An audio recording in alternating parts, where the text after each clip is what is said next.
আবারও চলে আসলাম নতুন একটা দিনে নতুন একটা রেসিপির সাথে। নমস্কার বন্ধুরা, আপনারা দেখছেন সুব্রত অর্চনার রান্নাঘর। আজ আমাদের রান্নাঘরে হচ্ছে বাটা মাছের তেল ঝাল রেসিপি। খুব সহজে আর খুব অল্প সময়ের মধ্যে অল্প কিছু উপকরণেই বাটা মাছের এই রেসিপিটা বানিয়ে নেওয়া যায়, আর খেতেও কিন্তু দুর্দান্ত লাগে। আসুন দেখে নেওয়া যাক আমার আজকের রেসিপি বাটা মাছের তেল ঝাল। বাটা মাছের তেল ঝাল বানিয়ে নেওয়ার জন্য এখানে আমি 5 পিস নিয়েছি বাটা মাছ। মাছগুলোকে খুব ভালো মতন 3 থেকে 4 বার ফ্রেশ জলে ধুয়ে পরিষ্কার করে নিয়েছি। ধুয়ে নেওয়া মাছে দিয়ে দিচ্ছি আমি 1 টেবিল চামচ নুন, আর দিয়ে দেব হাফ টেবিল চামচ গুঁড়ো হলুদ।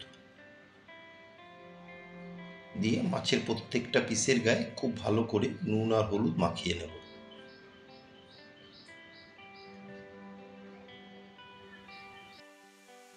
প্রত্যেকটা মাছের পিসের গায়ে খুব ভালো মতো নুন আর হলুদ মাখিয়ে নিয়েছি। এখন 10 থেকে 15 মিনিটের জন্য আমি মাছগুলোকে রেস্টে রেখে দেব।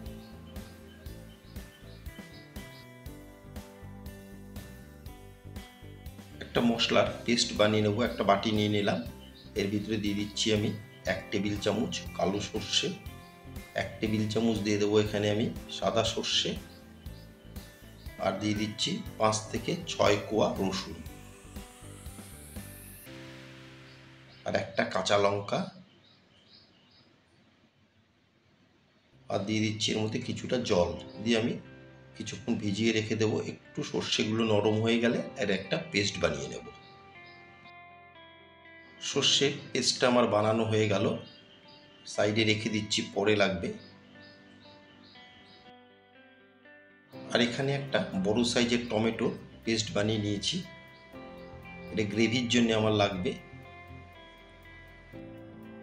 চলে এলাম মূল রান্নায়।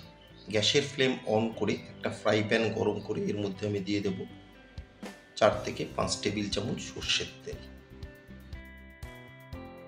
তেল একটু গরম হতে এর মধ্যে দিয়ে দিলাম আমি হাফ টেবিল চামচ নুন। দিয়ে নুনকে খুব ভালো মতন তেলের সাথে মিশিয়ে নেব।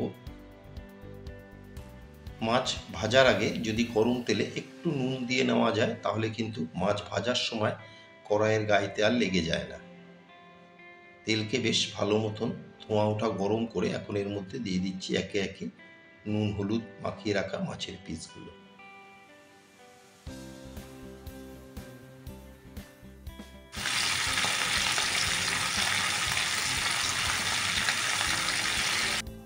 মাছগুলোর এক পিঠ ভাজা হয়ে গেছে, এখন পাল্টে আমি অপর পিঠটাকেও ভেজে নেব।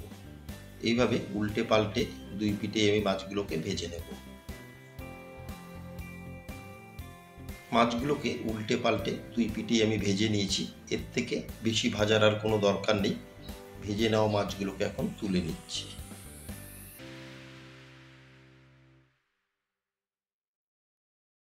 ভেজে নেওয়া মাছ তুলে নিয়ে ওই তেলেই ফোড়নে দিয়ে দিলাম 1/4 টেবিল চামচ কালো জিরে। 10 থেকে 12 সেকেন্ড নেড়ে চেড়ে একটু ফোড়নকে ভেজে নেব।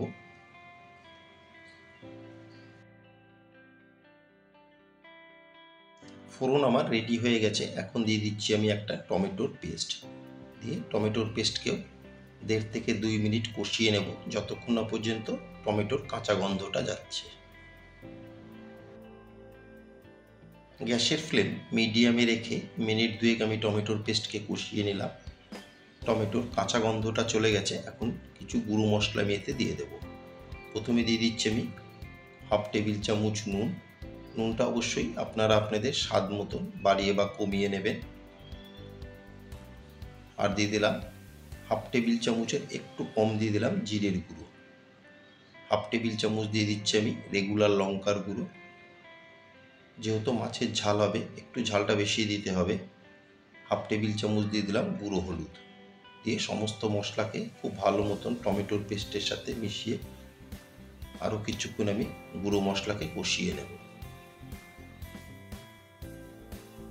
মিনিট 2 গুঁড়ো মশলাকে খুব ভালো মতন কষিয়ে নিয়েছি। দেখুন মশলা থেকে তেল সেপারেট হওয়া শুরু হয়েছে, আর কালারটাও কতটা সুন্দর হয়েছে। এর মধ্যে এখন দিয়ে দিচ্ছি আমি পরিমাণ মতন উষ্ণ গরম জল। খুব বেশি জল কিন্তু দেওয়ার কোনো দরকার নেই, যেহেতু মাছের ঝাল হবে, এটা সেমি গ্রেভি হবে। জলের সাথে খুব ভালো মতন মশলাকে মিশিয়ে নিয়েছি। এখন গ্যাসের ফ্লেম হাইতে রেখে 8 থেকে 10 মিনিট আমি গ্রেভিকে ফুটিয়ে নেব।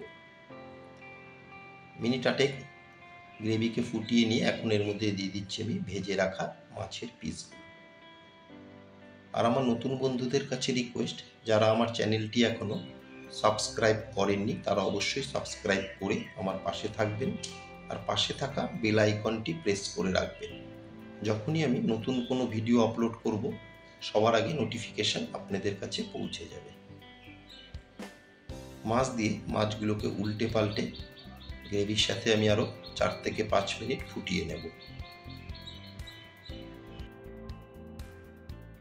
গ্যাসের ফ্লেম মিডিয়ামে রেখে আরও মিনিট 5 আমি মাছের সাথে গ্রেভিকে ফুটিয়ে নিয়েছি। এখন এর মধ্যে দিয়ে দিচ্ছি সর্ষে বাটা, দিয়ে সর্ষে বাটাকেও খুব ভালো মতন মিশিয়ে নেব। আর উপর থেকে দিয়ে দিচ্ছি 3-4টে চেরা কাঁচা লঙ্কা। সর্ষে বাটা দিয়ে খুব বেশিক্ষণ কিন্তু আর রান্না করব না, 2 থেকে আড়াই মিনিট রান্না করে নিলেই কিন্তু তৈরি হয়ে যাবে বাটা মাছের ঝাল।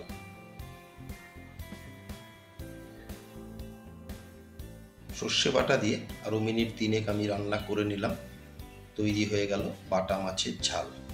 আমার আজকের রেসিপি বাটা মাছের ঝাল আপনাদের কেমন লাগলো অবশ্যই একটা কমেন্টের মাধ্যমে জানাবেন।